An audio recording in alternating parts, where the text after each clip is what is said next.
Morning YouTube, and welcome to Zona Aquariums. Quick recap on what's going on. So I'm putting together a high-tech planted aquarium that you see behind me. 180 gallons with a 55-gallon sump underneath. Been up and running for about 3 weeks with plants in for a couple of weeks.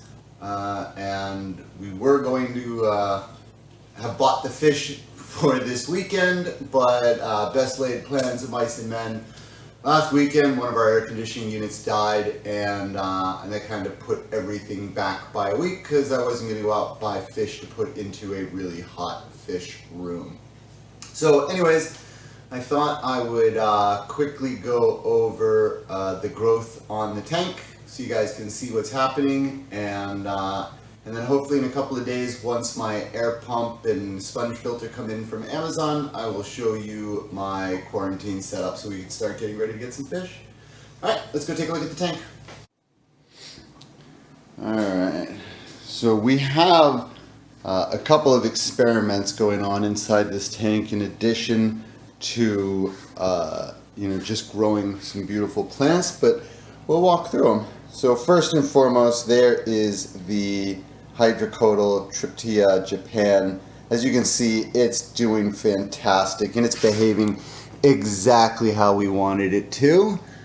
Moving over, there is the Bacopa. The Bacopa is doing really nice. Struggled with it at first. What I think I'm actually going to do is cut a couple of these stems off, and I'm going to plant them in a glass container like this to get them a little closer to the light and see what happens. The Pogostemon stellatus octopus is doing awesome. This stuff has got tons of side shoots, beautiful long leaves. I'm probably going to trim some back today just to see how they react and respond because, well, never had them before and need to learn. Scarlet Temple, it's still going pretty slow, but I don't think I will get any more melt. I got a little bit of an algae bloom, so every day I'm taking algae off of that plant specifically. The Rotala Wallichia is doing awesome as well. All throughout the stems are small offshoots. It's early in the morning still, so you don't see it with the lights, but a beautiful fuchsia color is coming in with those. Next to it is Arnichids. I'll have to look up the name and maybe put it into the video. I picked that one up yesterday at my local fish store.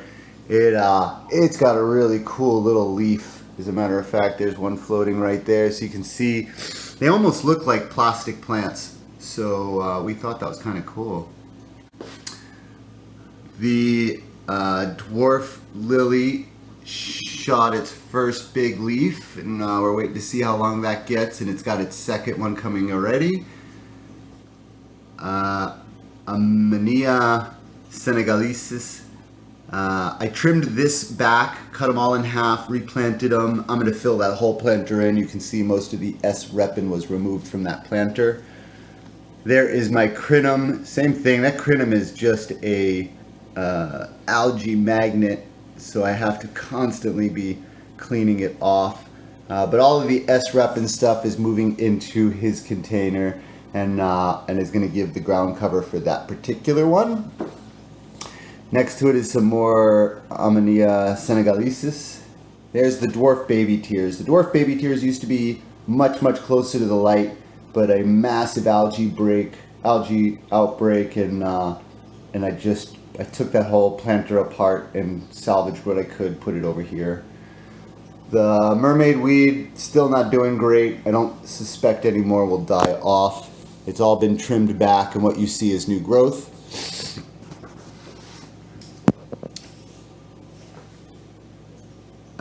Alright, here we have some Hygro Blue. That's the really tall one. So one of the experiments, I guess we have more than two because there's three. So you can see here some new offshoots on this plant, but I have not taken any of the original leaves off just to see how it grows. Whereas when you look at these two Hygro Blues, all of the original You look at this Hygro Blue, all of the original growth has been trimmed off, and all we have are new leaves, and you can see how much bigger they already are. Alright, we also have some Ludwigia. Same thing there. It's a pretty slow growing plant, so almost all of the original growth has been trimmed off. Down here, I have two crypts. One crypt, I left all the leaves on it, and you can see I'm about to cut the second leaf off. Crypts are notorious for melt. The second one, I cut all the leaves off when I put it into the ground, or shortly thereafter, and we're gonna wait and see whether or not the roots or the leaves come in much faster and thicker than the one that we left the leaves on.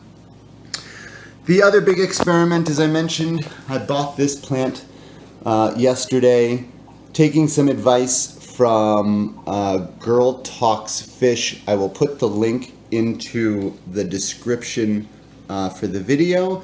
She talks about with stem plants, a good idea is to let them float in your tank to get access to a lot of light, maybe even start to produce some roots before you put it in the ground.